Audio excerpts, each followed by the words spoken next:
Hello বন্ধুরা, welcome back to my channel. বন্ধুরা, সকালের ঝটপট ব্রেকফাস্টের জন্য এই হেলদি রেসিপিটা তোমরা অবশ্যই ট্রাই করা উচিত। তো চলো রেসিপিটা আমরা দেখে নিই। তো প্রথমে এখানে আমি নিয়ে নিয়েছি ময়দা, চালের গুঁড়ো ও জল দিয়ে একটা ব্যাটার তৈরি করে নিয়েছি এবং এর উপর দিয়ে দিয়েছি নারকেল গুঁড়ো এবং দিয়েছি পরিমাণ মতো লবণ। তো তারপর এই তিনটা উপকরণ একসঙ্গে মেখে এই ব্যাটারটা সুন্দরভাবে তৈরি করে নাও। তুমি দেখতেই পাচ্ছ।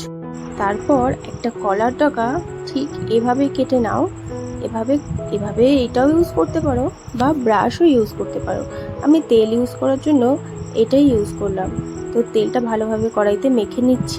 কড়াইতে ভালোভাবে তেলটা মেখে নিয়ে তো এবারে চলো রেসিপিটা শুরু করা যায়। তো প্রথমে আমি দিয়ে দিলাম সেই ব্যাটারটা। তো দিয়ে এবার কড়াইটাকে আস্তে আস্তে ঘুরিয়ে সুন্দরভাবে গোল করে নিয়ে এসে দেখো, তোমরা দেখতেই পাচ্ছ, ঠিক এভাবেই করবে। আর গ্যাসের ফ্লেম অবশ্যই লো করে রাখবে, নাহলে নিচ থেকে পুড়ে যাবে। তো ঢাকনা দিয়ে দিলাম। এবার ঢাকনাটা খুলে দেখতেই পাচ্ছ আমাদের রেসিপিটা রেডি হয়ে গেছে।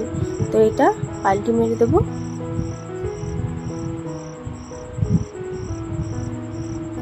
বন্ধুরা, এরকম নতুন রেসিপি পেতে আমার চ্যানেলটিকে অবশ্যই সাবস্ক্রাইব করে আমার পাশে থেকো।